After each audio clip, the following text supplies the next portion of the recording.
Spending time outdoors is a big part of travel and tourism. For many of us, vacation time is when we get to be outside the most. It's when we have time to lounge on a beach, go walking on a trail, canoeing on a lake, or go backcountry hiking. But the outdoors are vulnerable, and so it's important that we all know how to enjoy them in a responsible way. Today, we're going to talk about how to do that. We're chatting with Taryn Eyton, a Leave No Trace Master Educator and a former member of the Board of Directors of Leave No Trace Canada.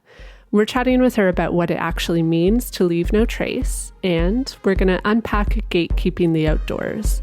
Is it good to gatekeep? Is it bad? Let's find out.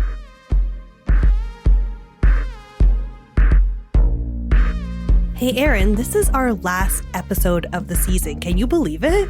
I actually can't, and that's because the Curious Tourism listeners don't know this, but we've literally been working on this season since like February. It's been so long, but I'm like, oh man, I'm so excited. And like looking back at all the episodes that we did this season, I'm so proud of all of them. They're so good. I know. I feel like we've hit our peak. Well, hopefully it's not our peak, but like we're doing good. So Curious Tourism has over 100 episodes, and if you're just joining us now, please make sure that you've hit the follow button right now on Spotify or your favorite podcast app, because there are so many great episodes to check out. We've got episodes on topics like why wheelchairs can't roll onto planes, which is one of my personal favorite episodes. We've got one on space tourism, and another personal fave on why Canada is so dang hard to travel around. So just so many episodes to catch up on, so please subscribe. And if you want to get in touch with us, you can find all our contact info and our social handles in the show notes. And you can DM or even email us anytime, so please do that.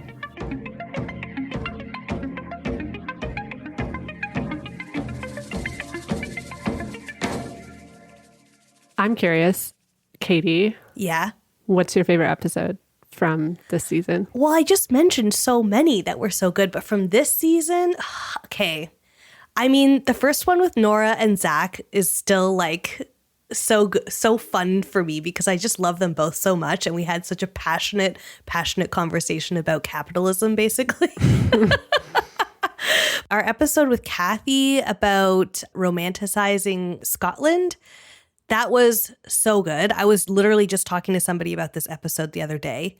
And then our episode with Stacia about roadside zoos was also, I think, a long time coming for us. And I was very excited that we finally got to do that episode because I was surprised we didn't do it when Tiger King came out.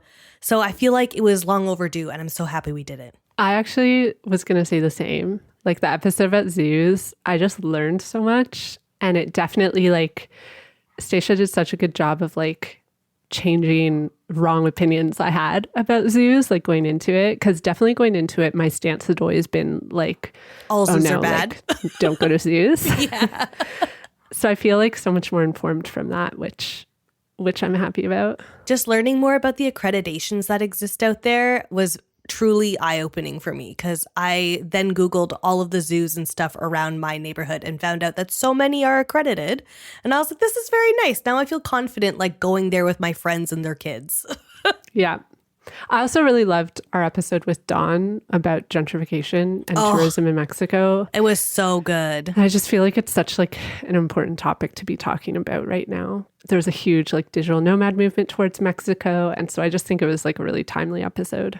And Dawn was just like so well informed. And she came in being like, I don't really know much about tourism, and then had so much information to give us. It's like, Dawn.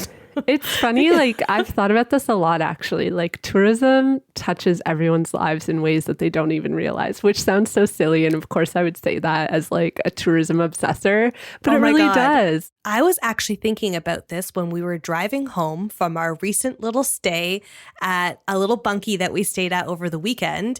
And you and I we briefly talked about billboards and how there's those billboards in the middle of nowhere and that they're like, buy an ad. And we were like, ooh, I wonder how much an ad would be on one of these billboards where like Torontonians and city people drive through small towns. So I was thinking in my head as we were driving, like, what would be on our billboard. And I think I thought of something along the lines that was just like, is tourism bad for our planet? And then being like, subscribe to Curious Tourism to find out more. Just like a big so phrase. Good. Something general, because it's true. Like travel and tourism really are so ingrained in like so many parts of our lives than we even realize. There's my pitch for you for the billboard. I like that. I like using like a really hard-hitting question to capture attention. Is the travel industry ruining our planet? Ooh, that's a good one. Stay tuned for local billboards near you. Yeah. Just drive to Muskoka and look for us. Okay, there was something I wanted to mention on this note too, because it was something that I read an article about recently, and I wish I could find it back. I'm looking right now. But I read this article about how Taylor Swift drives like huge tourism revenue in economies. And I'd never really thought about it. And the reason I started thinking about this was because when they released the tour dates for Toronto, for context, everyone listening, I wouldn't say I'm a Swiftie, but I do want to go to this tour because honestly, I think my interest in it is mostly like a cultural interest. I'm just like fascinated by like all the hype around this and the people that are like invested in her. And I'm just fascinated by the whole thing. So I just want to go and like witness what these shows are like. So silly little old me looked at like ticket prices and how to get them and was like, wow, this is not happening for me. But in that research, I was stumbling across these articles that were talking about how like the week that she is in Toronto, like all of the hotels will be sold out, like the restaurants will be booming. Basically, it's going to bring like tons of tourism to the city. And I was just thinking about this because I was like, it's such a great example of how something that you think has nothing to do with tourism can. And think about originally when she had announced her tour, she didn't announce any Canadian stops. It was all in Europe and in the States. And a ton of Canadians were really, really mad because they were like, what the heck? And they were about to go spend all of this money to go to the States and go see her. So like, yeah, well, that's part of it, right? So wild, Because she only released Toronto dates, like basically people across Canada are going to travel to Toronto for the show. Like I personally know people who've already like bought a ticket, booked a hotel, booked a flight. And those people, like they're going to come, they're not going to just come for one night and go to the Taylor Swift show. Like they're going to come, stay like three nights, 2 weeks, and they'll make a trip out of it. That's going to be such an expensive trip. Oof. Yeah. Oh my God. Going to Toronto for a few days and trying to rent or book a hotel is, oh my God, that's easily a 3-day trip to go see Taylor Swift in Toronto. Mm-hmm. You got to be really committed. That's like what, $2,000 at least. Easily. Depending where you're flying from. Well, actually, speaking of flying across the country, you just came back from BC, from British Columbia, visiting your brother. And from what I saw on Instagram, it looked like you had the best time ever. So I don't know. I'm going to ask you the same question that you asked me about my Halifax trip. What were your top 3 things? Oh. That was my reaction too. It's a good question. Okay, well, number 1 was spending time with my brother and his partner and like quality time because my brother lives on the other side of the country, so we don't get to see each other that often. And it's pretty rare that we spend like we were together like a full 9 days living in the same space, just spending all day together. And it was really nice because I honestly haven't spent that much time with him like since we like lived under the same roof as teenagers. So that was really special. So nice. Yeah. So that was definitely highlight number 1. Highlight number 2 is definitely just in general going to Tofino because I'd never been and I just like heard all these things about it. My sister actually used to live there and my mom went there in the 80s. So like the family has always talked about Tofino. And it's just one of those places in Canada that I think like a lot of people want to go to. And so we decided to do it. It's about a 4-hour drive from where my brother lives. And it's like a very intense kind of scary drive, but it's so worth it.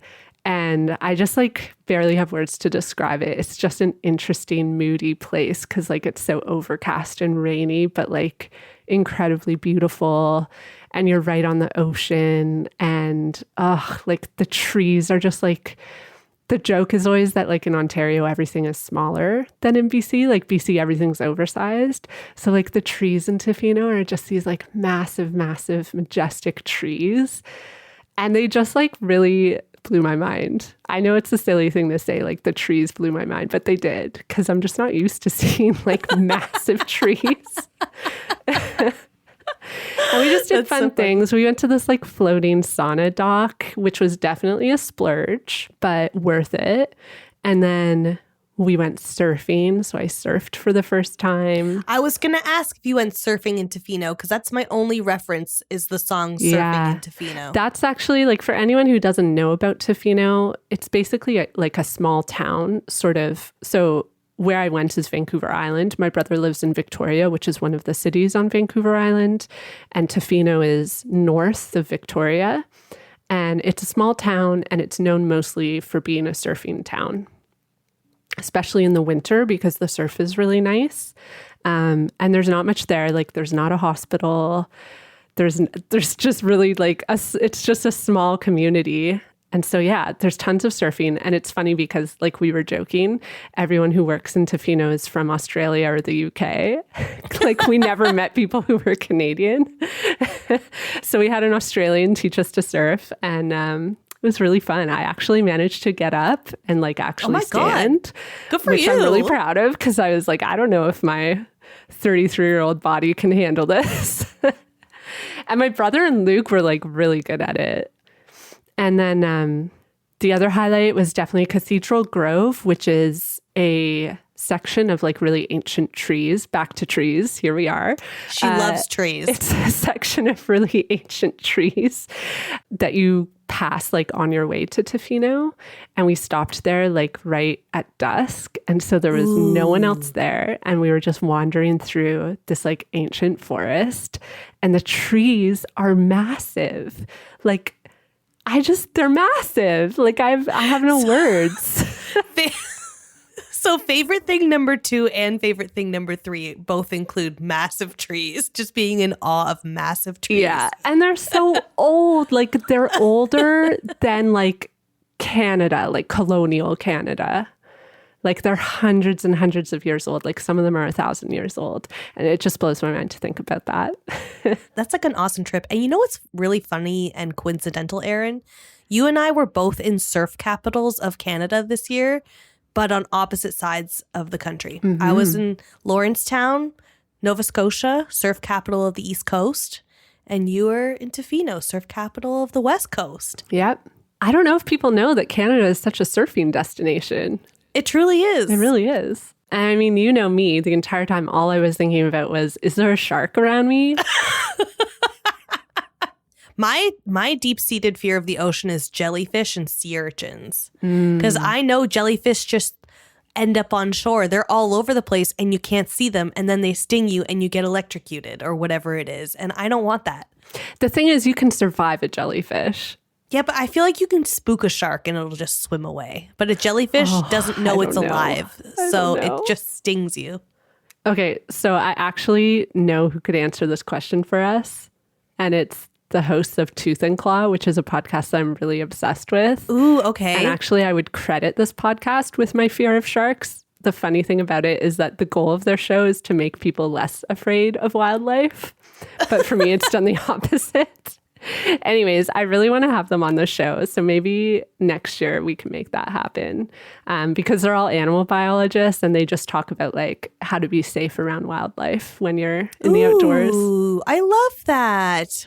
Okay, Erin, well, I think it's time we better get into this conversation with Taryn. But before we do, this, as we said, is our last episode of the season.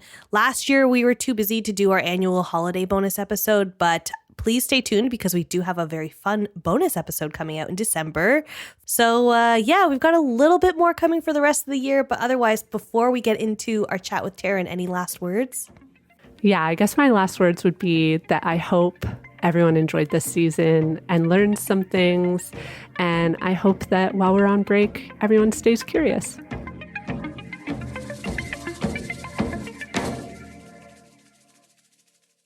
My name is Taryn Eyton. I am various things. Most of the time, what I do is write about the outdoors for my website, happiestoutdoors.ca, but I've also written a book, Backpacking in Southwestern British Columbia. I have another book coming out next year, and I've been involved with Leave No Trace as a volunteer since 2006. I'm a master educator, which is the highest level of Leave No Trace education. So Leave No Trace Canada is a national nonprofit that advocates for responsible outdoor activities. The concept of Leave No Trace is something that we've mentioned on Curious Tourism before, but we haven't ever dug into it in detail. Could you describe what Leave No Trace means? Sure. In like a nutshell, it's minimizing your impact on the environment so that other people can enjoy it. The sort of genesis of Leave No Trace came about in the 60s and 70s in California's Sierra Nevada mountains, where people were hiking in the Sierras more frequently and noticed that with more people there were fire rings and garbage and trails braiding. And they thought, like, what are we going to do about this? So they came up with this idea of 7 principles to guide us in the outdoors.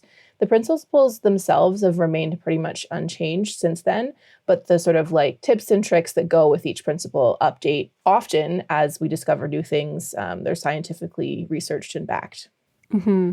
You mentioned that you're a master educator? Yes. How did you go about getting that education? Like, what's involved with that kind of certification? Yeah, so Leave No Trace offers lots of different kinds of education. You can take basic quizzes online, or you can go to in-person workshops. And so what I did was a 5-day backcountry camping workshop to get certified to teach Leave No Trace to other people and to train people to teach Leave No Trace. And I'm assuming you're a big outdoors person, so that's probably how you became interested in this. But what was your path to working in the field of Leave No Trace and becoming an educator about it? Yeah, it's something that I kind of fell into. I have a previous life where I was a lawyer, and when I was in law school, I worked at an outdoor store, and they offered the opportunity to do a Leave No Trace trainer course, which is a 2-day course for employees there. And I was like, oh, I've been backpacking and hiking for a few years at that point. I want to know more about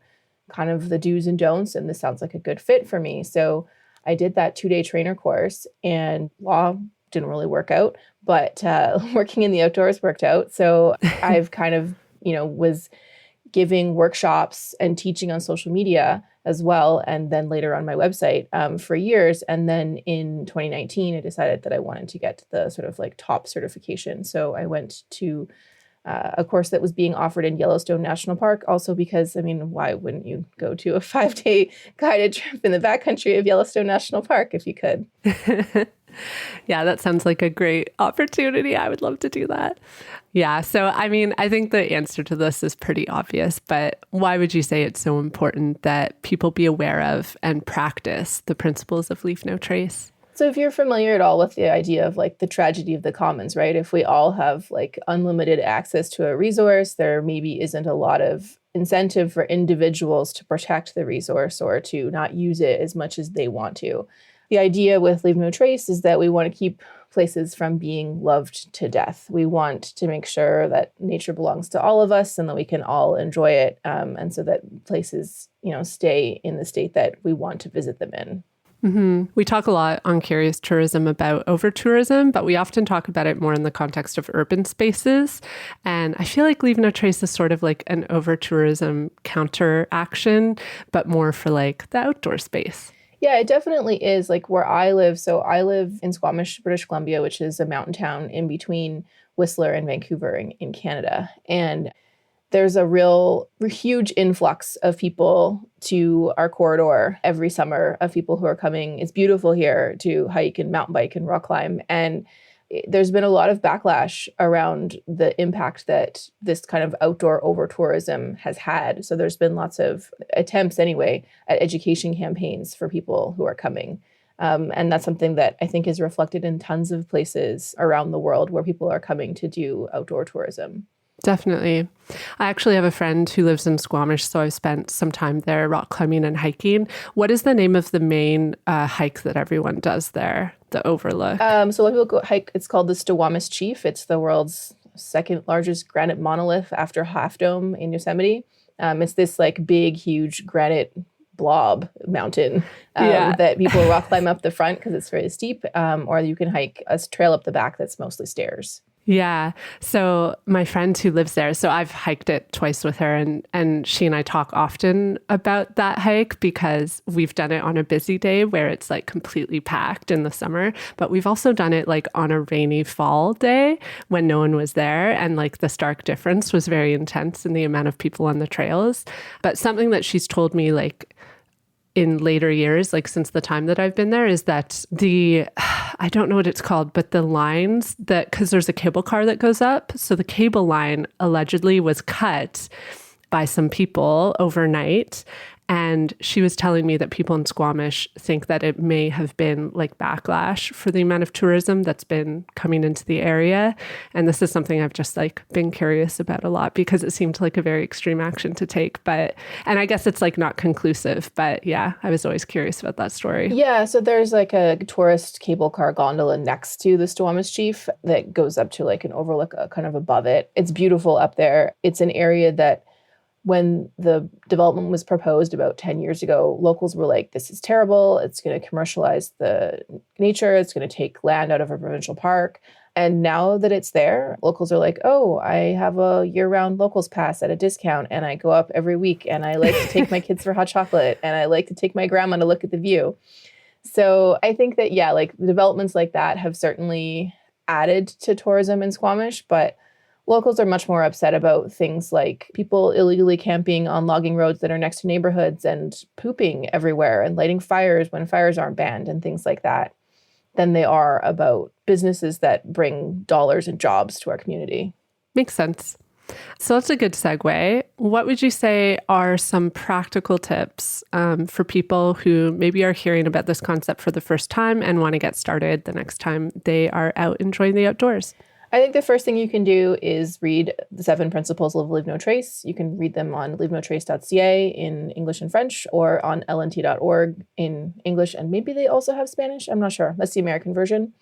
But I think it's important to know, a lot of people think like, oh, leave no trace. I know what that means. I just don't leave any trash. I'm cool. I don't need to read any more about this. I know what I'm doing. And I promise you, even if you are a very experienced outdoors person, you will learn something. So you can read up on the principles that you're the most interested in or most relevant to the things that you do. So like there are principles that cover things like campfires and wildlife interaction, campsite selection. The 7th principle is to be considerate of other users. So thinking about those unspoken etiquette rules that you might not be aware of. One that I found surprising that I learned not that long ago, that I tell people often too, is about organic waste, that you should be packing out your organic waste. I think a lot of people think like, oh, like this is organic. I can just like throw it into the woods, like it'll decompose. There's lots of myths like that to bust. The one that I like to say about organic waste is if it doesn't grow here, it doesn't go here. So it is, yeah, you're introducing possibly invasive species. You're also maybe creating food for animals that's not natural. And it looks like garbage for a long time. So something like an orange peel or banana peel can take months or in some cases 2 or 3 years to decompose. And in the time, it looks gross. We don't want to look at that. Yeah. Yeah. So something else that you made me think of is how I'm starting to see, especially in like very like outdoors focused tourism regions of the world, pledges popping up, which are basically riffs on leave no trace. So for example, when I was in Iceland, I noticed this in a lot of bathrooms, like public washrooms. On the backs of the doors, they would have the Icelandic pledge. So I think that's really cool to see. That's something recent, like post-pandemic, I would say, that I've noticed tourism boards are starting to really promote. And those pledges are a really good starting point, I think, for sort of understanding leave no trace principles. Although they bring in like other principles related to tourism, a lot of them touch on outdoor practices as well. Mm-hmm. Yeah, I was in Haida Gwaii this summer, which is a remote island archipelago off the coast of British Columbia that is primarily indigenous, the Haida people. And the Haida Pledge incorporates principles of Leave No Trace, but from a very high perspective, like a sort of a more holistic way of thinking about our relationship to nature than we do normally in the West. I thought that was really cool to see.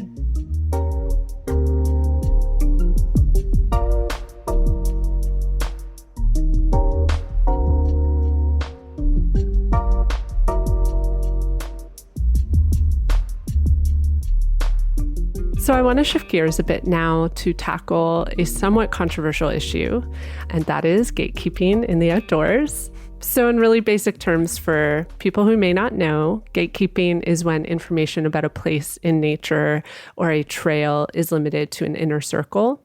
That inner circle may gatekeep the knowledge from others. I personally only became aware of gatekeeping in recent years. Honestly, I really started to think about it during the pandemic. And that was because I was spending way more time online than I normally had. And there was a big surge in people spending time outdoors for obvious reasons. And I started noticing arguments erupting in the comments of videos, of Reels and TikToks. So someone would share a video about a place or a hike, and people in the comments would be angry, saying, well, now look, you've ruined it because now everyone knows about it. So that's what I've been noticing. That's sort of what brought my attention to the issue. I'm curious, Taryn, how you originally became aware of the concept of gatekeeping, how you've seen it play out yourself, and if there's anything you want to add about what you would define it as. Sure. Yeah, I think definitely a lot of people are more aware of gatekeeping since the pandemic and since sort of the rise of social media, even, mostly Instagram, even before TikTok. But I've been online and talking about the outdoors online since the early 2000s, forum culture and stuff like that. And I didn't have a name for it then, but it certainly was happening there. And my sense is that gatekeeping is something that's happened in the outdoor community always, even before things were online. People didn't want to share information with people under this guise of protection, this idea that if we don't tell anyone, then they can't wreck our spot, whether that's wrecking it by just making it busy or wrecking it by damaging the ecosystem or graffiti or garbage or whatever you have you.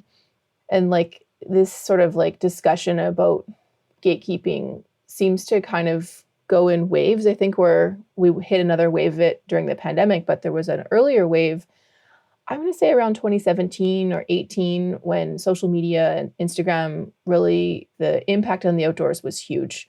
There was a whole outdoors aesthetic that became popular in the mainstream that came from hiking culture. And a lot of people were on social media doing photo shoots on top of mountains, setting up tents in places that were not actually a campsite just to have a, interesting photo.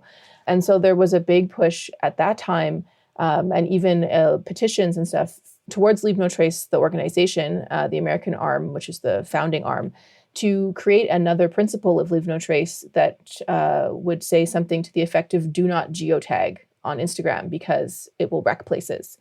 And people got really angry about geotagging. People were cyberbullying each other on Instagram. It was kind of crazy for a little while there. And basically, Leave No Trace came out and said, we're not going to create this principle. The principle, be considerate of other users, covers a lot of what you're talking about. And what we can do is provide you with some guidelines, which are, that you should think about what you're portraying in your image rather than not geotagging somewhere. Is what you're showing an ethical practice or the best practice for this area?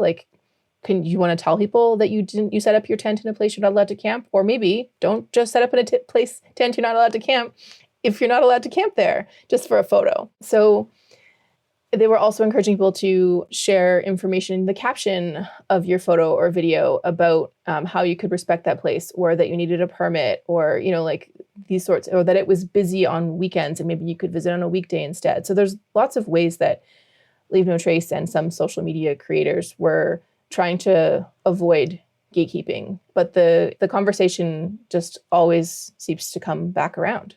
Mm-hmm.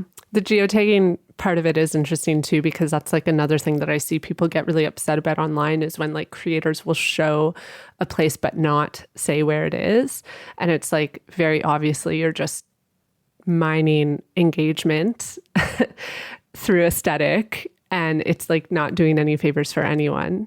The algorithm really promotes that, right? If you don't say where it is, then on all your comments are, where is this? Then the algorithm's like, you got lots of comments. We should show this to people. Exactly. So there's two sides to the gatekeeping debate. Let's say two common sides. So what would you say is the argument of gatekeepers who are in favor of gatekeeping? People say, if we tell everyone about this place, people will come and it will be too busy. It will not be like it used to be. Whatever it used to be was, people are always afraid of things changing. They believe that increased traffic will lead to environmental degradation or, garbage, that kind of thing. Gatekeepers often argue that if you are an expert or a local, you will know enough to find out about this place on your own, and that beginners or tourists or visitors or less experienced people do not deserve to know about these places, and that you should sort of earn your way to getting to know about these places. So they make an argument that there is a skill or experience required before you get to learn about somewhere, so that gatekeeping is justified because you need to sort of become worthy. You need to earn it. Yeah. I'm really angry about that. We're going to come back to it though and ask, what do people who are against gatekeeping argue? Well, I would argue that the internet is vast, and that if one person gatekeeps something, there's enough on the internet that you're going to find out about it somewhere else. So it's useless. It's also, I think, gatekeeping really doesn't provide people with the information they need to visit a place. So if we know that gatekeeping probably doesn't work, and the people who want to go are going to find out about it a different way, wouldn't it be helpful if we gave them the tips that they needed to go there responsibly? About what gear they needed to bring, about how to keep themselves safe, about what it was going to be like when they were there, if they had the fitness and skills for them to evaluate themselves, if it's a responsible place for them to be. The other thing that I think is sometimes not talked about enough about gatekeeping is that gatekeeping almost purposely excludes people who are already excluded from the outdoors. So the outdoors is traditionally male, white, privileged people who have the money and the time to spend in the outdoors. And so by gatekeeping, it doesn't allow women, people of color, people who are less fit or athletic, LGBTQ folks, these people who are traditionally excluded from outdoor spaces, it doesn't allow them an easy way to come in. Yeah. So I think you've outed yourself as a non-gatekeeper officially. We kind of talked about this over email, and I was laughing because you were like, I think you know what my position is. And I was like, I think you know what mine is. But yeah, outing both of us really as against gatekeeping. So yeah, you've already touched on a few of the red flags that come with gatekeeping, and I want to dig into them in a bit more detail. The first one I wanted to talk about, you've already touched on, but yeah, it has to do with accessibility and representation in the outdoors. This is something that we've talked about on Curious Tourism before, back in season 3, I think it was episode 54. We talked with traveler Mario Rigby about how people of color and low-income people have historically been excluded from outdoor spaces. And since the community does continue to be overwhelmingly white, I think gatekeeping is definitely contributing as a barrier to people who've not had equitable access to the outdoors. You've said already that you think it's a red flag about gatekeeping, this aspect of it. What do you think we need to do to communicate this to people that still want to justify their gatekeeping as being protection of the outdoors? I mean, this happens to me a lot. I run a pretty big hiking Facebook group for BC, and one of our rules is no gatekeeping, and that you have to share your location. If you don't want to share your location, you can't share it in the group. So we run into this fairly often in the group, and people, when you are able to speak to them sort of one-on-one and explain things to them, do seem to kind of come around sometimes to the point that it might be helpful if you provided information about a place in a way that encouraged people to go in a responsible way. And you can also do things like say, I went here, here's how a responsible way to go here. But here are some other places that are like this place that are easier to get to, or, have a safer or shorter trail. So you can provide alternatives for people and say, here's more places that are like this. Here's an adventure you can have that is like mine. Yeah, because that's another thing that I've seen people argue is people will see these places posted online and think it's a walk in the park to get to that location, and then they go out and do it and they're not prepared, and it can lead to really bad outcomes. But I do think like you've made a really good point about how all of this is about like contextualizing what you're posting and sharing like the relevant information. So making sure that if you're sharing a location that is for a more experienced hiker or trekker, explaining that so that the reader knows. And I love the idea of giving alternatives because then people can still have like a similar experience without putting themselves at risk. And there are some interesting creators making Instagram reels and TikToks in a like humorous way about like, how hard hiking is, right? Like they make fun of themselves about huffing and puffing or climbing over rocks and things like that. And it's funny, but it's also true, right? Like what they're doing is a pretty common experience for a lot of people tackling that trail. It is hard. Like it's not just that beautiful shiny haired selfie at the top. There is like lots of sweat and grunting on the way there. And the thing is like things can go wrong when you're in the outdoors, like especially when you're far away from resources that can help you, like medical resources and such. And these are all things that people need to keep in mind. It's part of like the responsibility of spending time outdoors, I would say. Because anytime something does go wrong, then you're relying on resources and people to rescue you.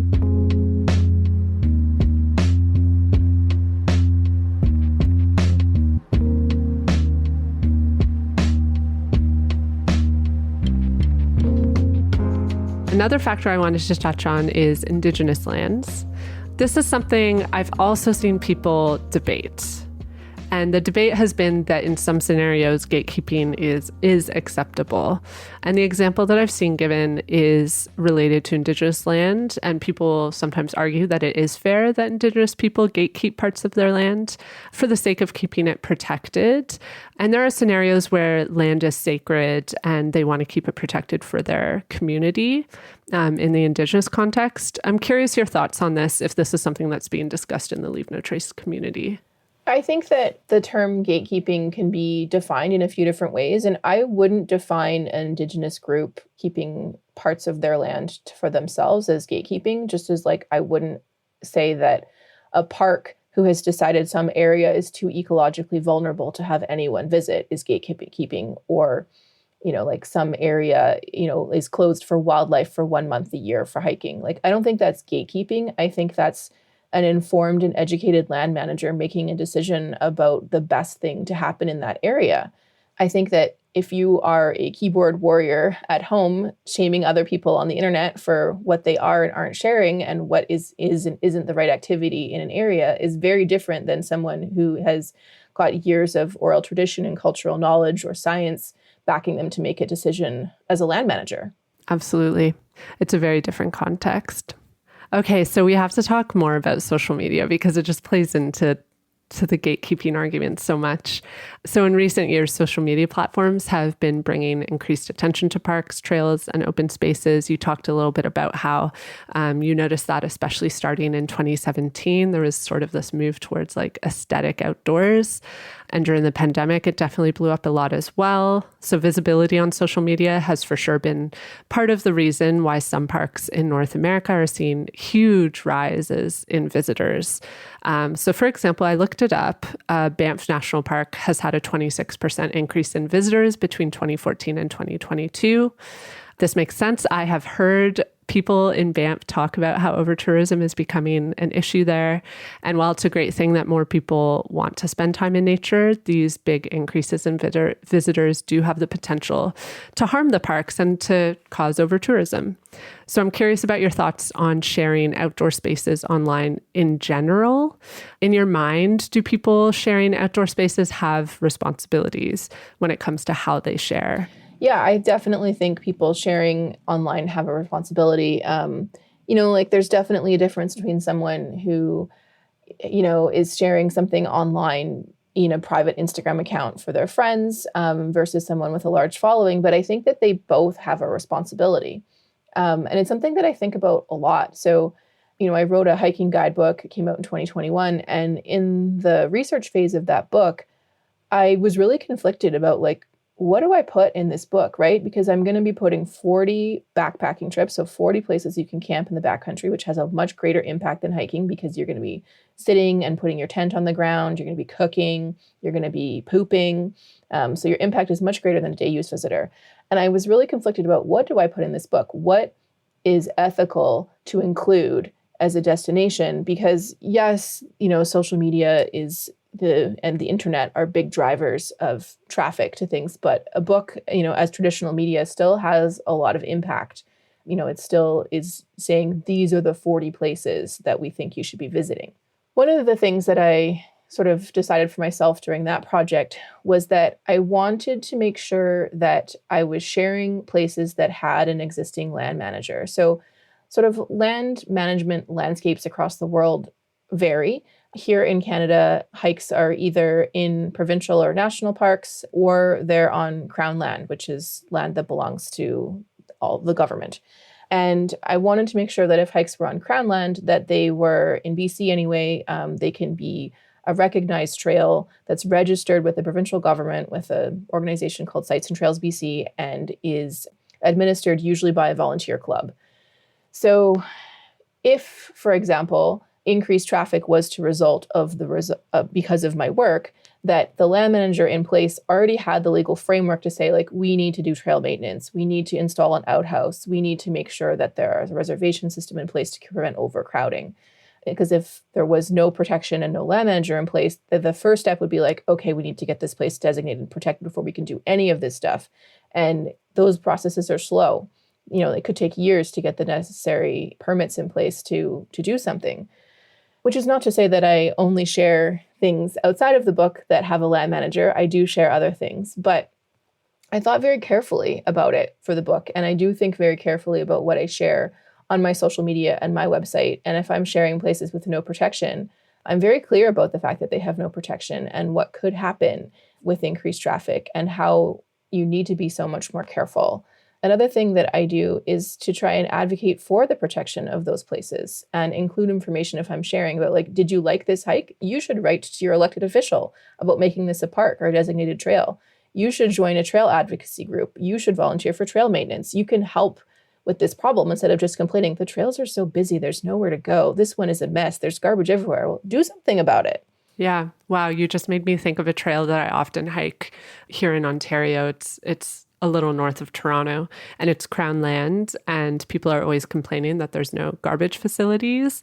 So you've just made me realize I need to write in about this because there should be. It's a really popular place. Like lots of people go. It's kind of strange that there are no facilities available at this point. Okay, so we've touched on a few of the majorly debated points when it comes to gatekeeping. Are there any that I missed that you think everyone should know? I think that like the main thing that we've kind of covered, but I'd really want to reinforce is like nature is for everyone, right? Like you were a beginner once, no matter where you started. Maybe you had the privilege to have your parents or introduce you or a family member introduce you to the outdoors, or you were part of a club at university or in your community. But that's not the reality for most people. Everyone has to start somewhere. And so why not help? Why not help people get into the outdoors in the responsible way? That brings me to something I was going to say about gatekeeping, and I can say it now. I know it's a safe space, but it gives me like a bit of an elitist vibe. It like controls who like has access to it, who deserves access to it based on like how much quote unquote experience they have in the outdoors. And it makes me uncomfy, especially because I was never someone who like I grew up like spending time outdoors, yes, but I was never a big camper, never a big hiker with my family. It's something that I've like learned on myself growing up as an adult. And yeah, I have even noticed like myself, there is this sort of like, it's almost like a pyramid of like how experienced you are in the outdoors, and like you never feel like you're like climbing that pyramid because people are always better than you. It's really strange, especially as a woman in the community. Yeah, the outdoor community can be both, lovely and welcoming, and also elitist and super competitive. And you look at the origins of the outdoor like community, and it's privileged white men climbing the Alps. Like that's where it starts from, right? And then they spread out all over the world. Yeah. And I mean, like, it's great. It's beautiful. There's lots of people doing it now from, all over the world. It's not just white men anymore. But yeah, that's where it started from. That's the culture. We talked about this a little bit. We did an episode last year on Everest, on the first all-Black team of climbers to get to the top of Everest. And we talked a bit about that, about how like Everest has that history as well. It's like literally all over the globe. But yeah, well, thank you so much. This has been really great. I've learned a lot about Leave No Trace and about gatekeeping. Before we wrap up, I wanted to ask, what are some responsible ways that people can visit your space, Squamish? And if you have any recommendations for what people should do while they're there. Yeah, I mean, I think if you're going to visit Squamish, the name of our town is the name of the Indigenous people who have lived here since time immemorial. So let's be respectful of that. You can learn some of the Squamish place names for things and some of the like local history of Squamish. So I'd actually encourage anyone visiting Squamish to visit Whistler as well, because it's just up the road and it's beautiful. But the Squamish Lil'wat Cultural Center is there, which is one of the best Indigenous museums in Canada that I've been to. Your admission gets you a tour with a Squamish or Lil'wat person who will walk you through the exhibits and explain not just the culture and history of the people from sort of a general perspective, but also how their personal culture and history really relates to the exhibits, what cultural practices they partake in. So it's a really interesting way to connect with the landscape here because, like a lot of the place names and ceremonies and stuff are grounded in the outdoors. So if you're going to come here and come hiking or mountain biking, it's great to know those things. But yeah, as we were talking about earlier, if you're going to come to Squamish, you should hike the Squamish Chief, or the Chief, as we call it. It's a beautiful hike. It's tough. Yes.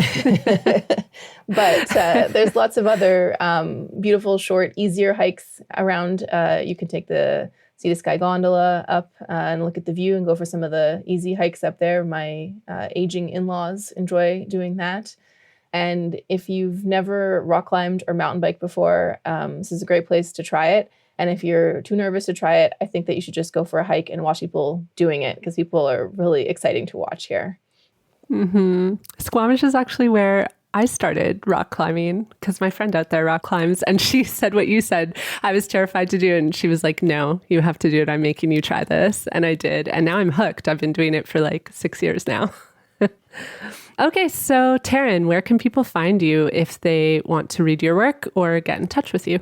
So I'm at happiestoutdoors.ca, and I'm Happiest Outdoors on social. I'm sort of not as active as I was once on social. The algorithm is, volatile and discouraging. But feel you on that.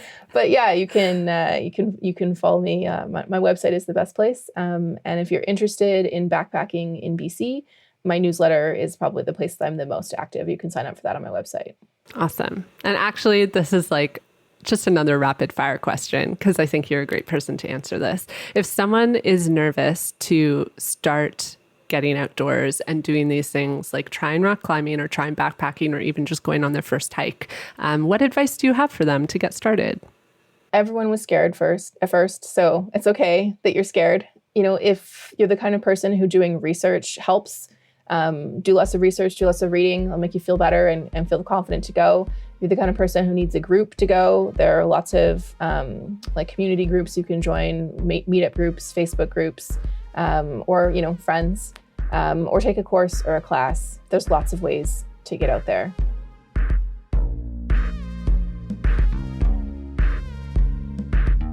Well, that's it for season 6 of Curious Tourism.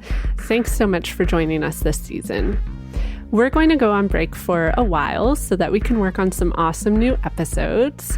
Although we don't know exactly when those new episodes will drop, we can promise you that they will arrive in your feed in the new year. So stay tuned. If you're a fan of Curious Tourism, don't forget to share it with a fellow traveler. Make sure you're following us on your favorite podcast app. And if you're feeling generous, you can leave us a 5-star review or support us on Patreon. Anything you can do to support the show will help to foster meaningful change throughout the travel industry. Curious Tourism is written and hosted by me, Erin Hines, and it's produced and edited by Katie Lohr in Canada's Toronto area. If you want to reach out to us, check the show notes for all the info you need.